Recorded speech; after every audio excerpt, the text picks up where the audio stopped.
الحمد لله الذي كفى وسلام على عباده الذين اصطفى أما بعد فقد قال الله تبارك وتعالى في القرآن المجيد والفرقان الحميد أعوذ بالله من الشيطان الرجيم بسم الله الرحمن الرحيم والفجر وليال عشر والشفع والوتر والليل إذا يسر هل في ذلك قسم لذي حجر ألم تر كيف فعل ربك بعاد إرم ذات العماد التي لم يخلق مثلها في البلاد إلى آخر الآية صدق اللہ العظیم۔ بزرگان محترم، میرے نوجوان ساتھیوں، آپ حضرات کے سامنے سورہ فجر کی تلاوت فرمائیں گے۔ قبل اس کے کہ ہم اس کی تفسیر میں جائیں، کچھ آیتوں کا ترجمہ آپ سن لیجئے۔ اللہ تبارک و تعالیٰ قرآن کریم میں فرماتا ہے والفجر ولیال عشر، فجر کی قسم، پاؤں پھوٹنے کی قسم اور 10 راتوں کی قسم، والشفع والوتر، جفت کی قسم اور تاک کی قسم۔ راتوں میں تاک راتیں بھی ہوتی ہے، جفت راتیں بھی ہوتی ہے۔ یعنی جفت کا مطلب ہوتا ہے کہ جو راتیں تقسیم ہو جائے، اور تاک جو تقسیم نہ ہو۔ نکلتے رمضان میں تاک راتیں 21، 23، 25 یہ ہوا۔ واللیل اذا یسر، اور رات کی قسم جب کہ وہ چلنے لگے، جب کہ وہ جانے لگے۔ هل فی ذالک قسم لذی حجر، کیا اس میں قسم ہے، اشارہ ہے عقل مند کے لیے۔ الم تر کیف فعل ربک بعاد، کیا آپ نے نہیں دیکھا کہ کیسے آپ کے پروردگار نے قوم عاد کے ساتھ، ستونوں والے عاد ارم کے ساتھ کیا معاملہ کیا، کہ جس کے مانند علاقوں میں کوئی پیدا نہیں ہوا۔ التی لم یخلق مثلها فی البلاد وثمود الذین جابوا الصخر بالواد، اور قوم سمود کے جنہوں نے چٹانوں کو تراش کر تعمیریں بنائی، عمارتیں کھڑی کی، ان کے ساتھ اللہ نے کیا معاملہ کیا، آپ نے نہیں دیکھا۔ وفرعون ذی الاوتاد، اور میخوں والے فرعون کے ساتھ اللہ نے کیا معاملہ کیا، کہ جن قوموں نے علاقوں میں شرکسی مچا رکھی تھی۔ الذین طغوا فی البلاد، علاقوں میں انہوں نے شرکسی مچا رکھی تھی۔ فاکثروا فیہا الفساد، اور علاقوں میں انہوں نے ادھم مچا رکھا تھا، فساد مچا رکھا تھا۔ فصب علیہم ربک سوط عذاب، آپ کے پروردگار نے ان پر عذاب کا کوڑا برسایا، عذاب کا کوڑا جمایا۔ ان ربک لبالمرصاد، یقیناً آپ کا رب گھات میں ہے۔ یہ آپ کے سامنے ایک مضمون پورا ہوا، اس کا ترجمہ کیا گیا۔ اب اس کی تفسیر سنیے۔ اللہ تبارک و تعالیٰ نے پہلے تو فجر کی قسم کھائی، پاؤں پھوٹنے کی قسم، اور دوسرے نمبر پر قسم کھائی 10 راتوں کی قسم، اور تیسری قسم کھائی واللیل اذا یسر، کہ رات کی قسم جب کہ وہ جانے لگے۔ اور یہ بیچ میں ویسے تو 4 قسمیں دکھ رہی ہیں، والشفع والوتر بھی ہے، لیکن یہ 10 راتوں کا ہی ایک حصہ ہے۔ ان قسموں کے بعد اللہ نے فرمایا حل فی ذالک قسم لذی حجر، کہ اس کے اندر ایک عقل مند آدمی غور کرے تو اس کے لیے بہت کچھ سیکھنے کو ہے. بہت کچھ باتیں اللہ نے ان قسموں میں چھپا رکھی ہے کہ اگر انسان اس کو اپنی زندگی میں لا دے تو اللہ اس کو کامیاب کرے، اور کیسا کامیاب کرے کہ پوزیشن بھی اس کی آ جائے، پہلے نمبر پر وہ فائز ہو جائے، کامیاب ہو جائے. اللہ اس کو ایسے کامیاب کریں گے. تو کیا ہے ان قسموں کے اندر وہ اعمال؟ 3 نفل اعمال اللہ نے بتائے ہیں. میرے بھائیوں، اگر ہم اس کو اپنی زندگی میں لا دیتے ہیں تو ہم سرخ رو ہوں گے دنیا میں بھی آخرت میں بھی. پہلی کہ والفجر، صبح کی فجر کی جو نماز ہے اس کی جماعت کا اہتمام کرو. اس نماز کی بہت زیادہ اہمیت ہے، اور یہ جبھی پاسبل ہو پائے گا جب انسان رات میں جلدی سوئے گا.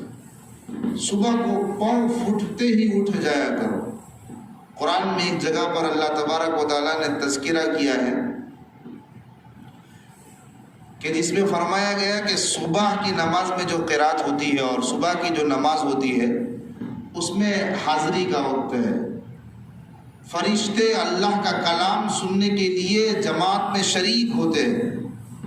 یہ اتنی قیمتی نماز ہے اور ہم اس کو جماعت کے ساتھ ادا نہ کریں، راتوں کو دیر تک جاگتے رہے، جس کی وجہ سے اگر فجر کی نماز پڑھی بھی تو جماعت کے بغیر پڑھی تو ہم اس خیر سے محروم ہو جاتے ہیں.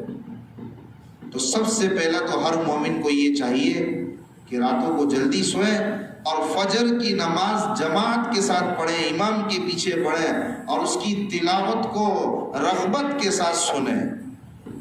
پہلے تو فجر کی سنتیں اتنی قیمتی ہے کہ وہ پڑھ کے اپنی سستی کو اڑا لیں، اپنی غفلت کو دور کر دے، پھر اللہ کے گھر میں آئیں اور بڑی خوش دلی کے ساتھ اور رغبت کے ساتھ ہم اس جماعت میں شریک ہو اور تلاوت کو سنیں. اللہ کے فرشتے اس کلام کو سننے کے لیے اس وقت آتے ہیں. تو ایک تو یہ ہمیں کام کرنا ہے. دوسرا کام یہ کرنا ہے وَلَيَالٍ عَشْرٍ، 10 راتوں کی قسم. اس کی تفسیر میں آتا ہے کہ یہ 10 راتیں کون سی ہیں؟ رمضان کی آخری 10 راتیں جو ہیں یہ بھی بہت بڑی قیمتی راتیں ہیں. اور آج ہمیں کیا مزاج ہے بھائی، طاق راتیں ہم جاگ لیتے. دیکھو اللہ نے طاق راتوں کی بھی قسم کھائی، جفت کی بھی قسم کھائی. مطلب یہ کہ ہم 21، 23، 25، 27، 29 یہ راتیں جاگتے ہیں. اس میں شب قدر کے آنے کا امکان ہوتا ہے تو ان 10 راتوں کو خوب جاگا جائے. اللہ کے نبی تو ان راتوں میں کمر کس لیتے تھے اور خوب عبادتیں کرتے تھے اور اپنے گھر والوں کو بھی عبادت کا حکم دیتے تھے. اور طاق راتیں تو جاگے لیکن جفت راتیں بھی جاگے، اس لیے کہ اگر 30واں روزہ ہوا ہے، 30 کا مہینہ ہے تو یہ طاق راتیں آئے گی 21، 23. لیکن ہم کو کیا پتا اگر 29 پہ چاند اگ گیا اور 29ویں رات یہ آخری رات ہوئی تو پھر معاملہ برعکس ہو جائے گا. اس لیے 21 سے لے کے ساری کی ساری راتیں ہم جاگیں، اس کا اہتمام کریں. اس رات میں جاگنے کی فضیلتیں بہت ہیں. اللہ کے نبی سے ثابت ہے اللہ کے نبی کس قدر عبادت میں مصروف ہو جاتے تھے. وہ نیکیوں کا سیزن ختم ہونے کا زمانہ ہے، اللہ کی رحمتیں اس وقت برستی ہے اور وہ قیمتی وقت ہوتا ہے، تو اس کو بھی ہم فضولیات میں برباد نہ کریں. یہ اس سے پتہ چلتا ہے. اور ایک قسم کھائی واللیل اذا یسر، کہ رات کے جب وہ جانے لگے، تہجد کا وقت، رات کو تھوڑا جلدی اٹھ جائے، پاؤں پھٹنے سے پہلے ہی اٹھ جایا کرے اور بیدار ہو جاوے اور اپنی پیشانی کو، اپنی جبی کو خم کر دے اللہ کے سامنے اور اللہ کی نیاز میں اپنا سر خم کر دے اور اللہ کے سامنے روئے، مانگے. وہ وقت بھی بہت قیمتی ہوتا ہے. وہ وقت اللہ تبارک و تعالیٰ سے مانگنے کا وقت ہے. اور تہجد کی نماز کی فضیلت سے تو آپ واقف ہے ہی. تو یہ کچھ نفل کام ہیں، اگر ہم اس کو اپنی زندگی میں لاتے ہیں، فرائض بھی بجا لاتے ہیں تو ہم اول پوزیشن پر کامیاب ہوں گے اللہ کے یہاں. پھر اللہ نے فرمایا حل فی ذالک قسم لذی حجر. عقل مند اگر آدمی ہے تو یہ اس سے بہت کچھ سیکھ گیا ہوگا اور اس کو اپنی زندگی میں لانے کی فکر کرے گا. اب آگے اللہ تعالیٰ نے کچھ قوموں کا تذکرہ کیا ہے کہ جس قوم نے دنیا کو اپنا مقصد اولی بنایا، دنیا کی محبت کو رچا بسا دیا اور دنیا کے پیچھے ایسے پاگل ہوئے ایسے دیوانے ہوئے کہ انہوں نے آخرت کو یکسر نظر انداز کر دیا اور اپنی صلاحیتوں کو انہوں نے جتایا، اپنی صلاحیتوں کو اپنی کاریگری سمجھا اور اپنی محنت کا ثمرہ سمجھا، تو اللہ نے ان کو کیسی دھول چٹائی ہے اور کیسے عذاب میں مبتلا کیا ہے۔ کچھ ان قوموں کا تذکرہ ہے۔ پھر آخر میں اس وقت اللہ کے نبی کے زمانے کے جو کفار تھے ان کو بھی عبرت دی گئی ہے، اور اللہ کے قرآن کا مفہوم عام ہے۔ ہم مسلمان بھی اپنی ذات میں، اپنے گریبان میں جھانک سکتے ہیں کہ اگر ہم میں بھی یہ برائیاں ہیں، ہم بھی اگر اپنے آپ کو، اپنی صلاحیتوں کو اپنی دین سمجھتے ہیں تو یہ ہماری آنکھ کا دھوکہ ہے۔ اس کی وضاحت کی گئی ہے اور اس پر ہماری تفصیل انشاءاللہ آج کی مکمل ہوگی۔ فرمایا گیا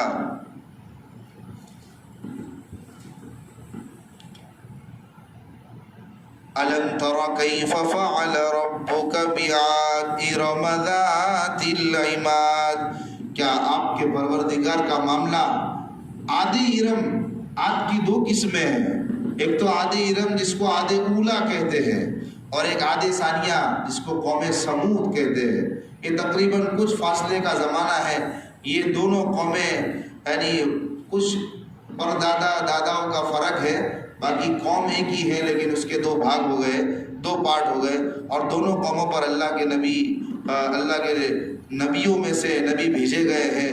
تو ان پر عذاب کا سلسلہ بتایا جا رہا ہے کہ اللہ تبارک و تعالیٰ نے قوم عاد جو ارم سے جانی جاتی ہے، عاد ارم سے، ان کے ساتھ اللہ نے کیسا معاملہ کیا کہ فرماتے ہیں اللہ کہ وہ قوم ایسی ہے۔ اللہ خود قرآن میں فرماتا ہے اللہ نے اس قوم کو ایسا بنایا تھا کہ اس کے معنی یعنی وہ ستون اور جو کھمبے ہوتا ہے نا ان کا قد و قامت کتنا لمبا ہوتا ہے، تو یہ انسان اتنے لمبے تڑنگے تھے اور طاقت میں تو ان کا کوئی جواب نہیں تھا۔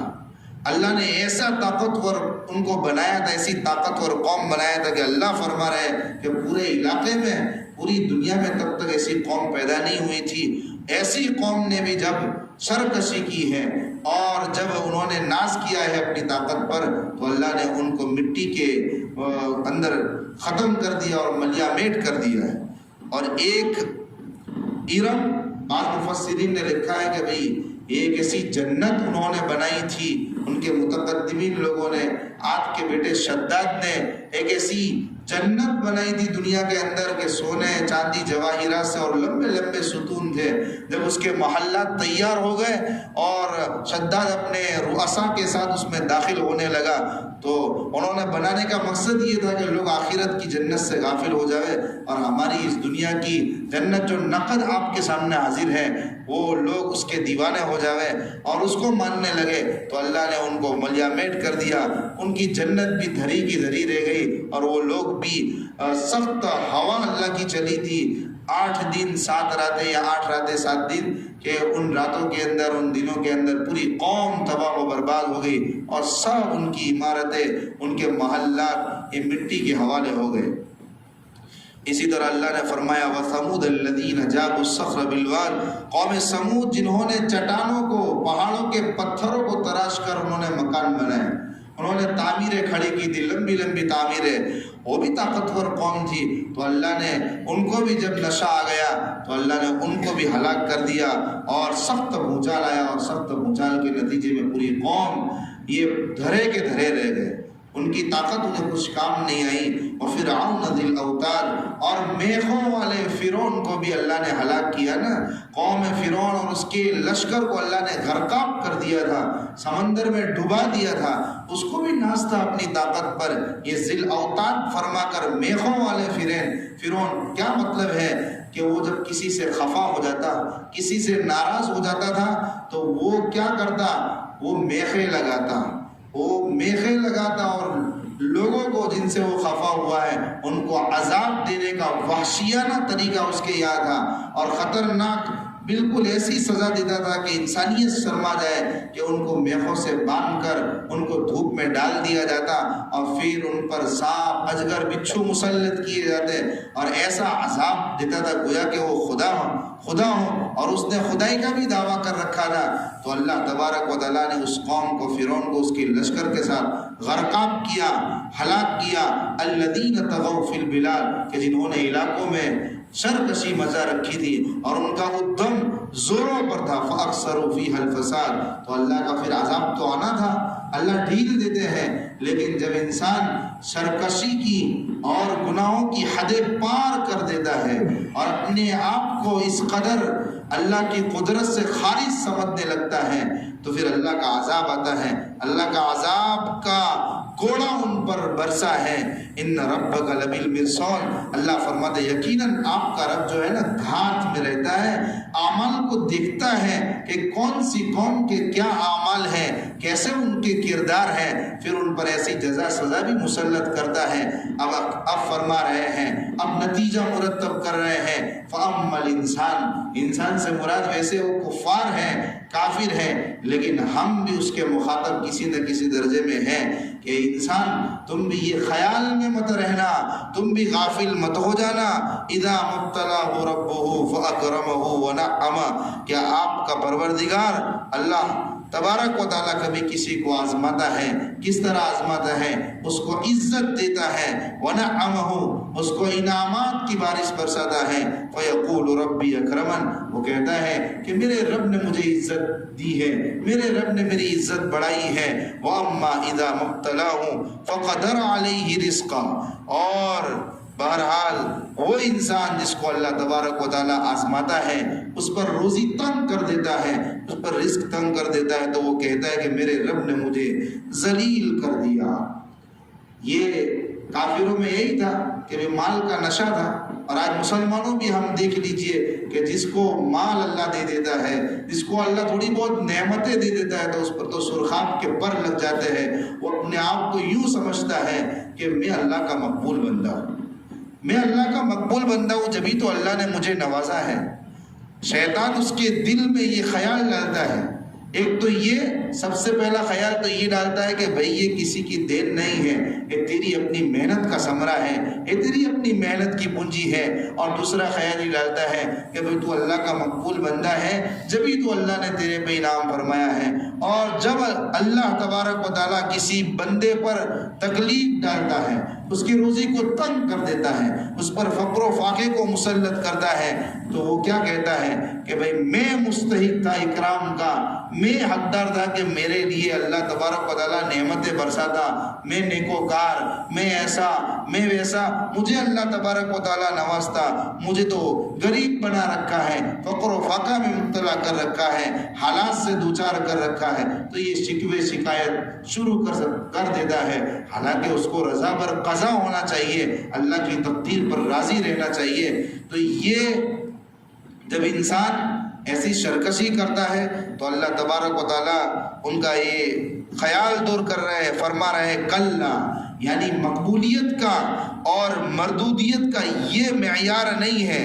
آج لوگ کیا سمجھتے ہیں کہ مقبولیت اور مردودیت کا معیار ہے کہ جس کو اللہ نعمتیں دے وہ مقبول، اور جس کو اللہ نعمتیں نہ دے وہ مردود، جو غریب ہو وہ مردود، جو امیر ہو وہ اللہ کا مقبول۔ یہ مقبولیت اور مردودیت کا معیار نہیں ہے۔ اللہ فرماتے کلا، ہرگز نہیں، بل لا تکرمون الیتیم ولا تحاضون علی طعام المسکین وتأکلون التراث اکلا لما وتحبون المال حبا جما، بلکہ اللہ فرماتے ہیں کہ یہ مال کی فراوانی، یہ عزت ہے، یہ وقار جو آپ کو ملا ہے، یہ آزمائش کے لیے ملا ہے، اور آپ جو فقر و فقہ میں ہیں، غربت میں ہیں، حالات میں، یہ بھی آزمائش کے لیے ہیں۔ اور اللہ نے دونوں کو دو کام دے دیے، مال والوں کو دو کام دے دیے، نعمتوں والوں کو دو کام دیے ہیں کہ کہیں آپ ادھر نہ جاؤ، آپ مقصد کو بھول نہ جاؤ، اور غریب کو بھی دو کام دیے ہیں۔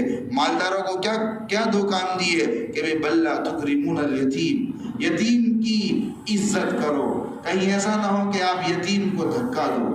آپ کے پاس مال ہے، آپ یتیم کا خیال رکھو، اور اپنی اولادوں میں اگر آپ کسی اولادوں کے ساتھ یتیم کو پال رہے ہو تو اس کو بری نگاہ سے بھی مت دیکھو، بلکہ عزت کی نگاہ سے دیکھو۔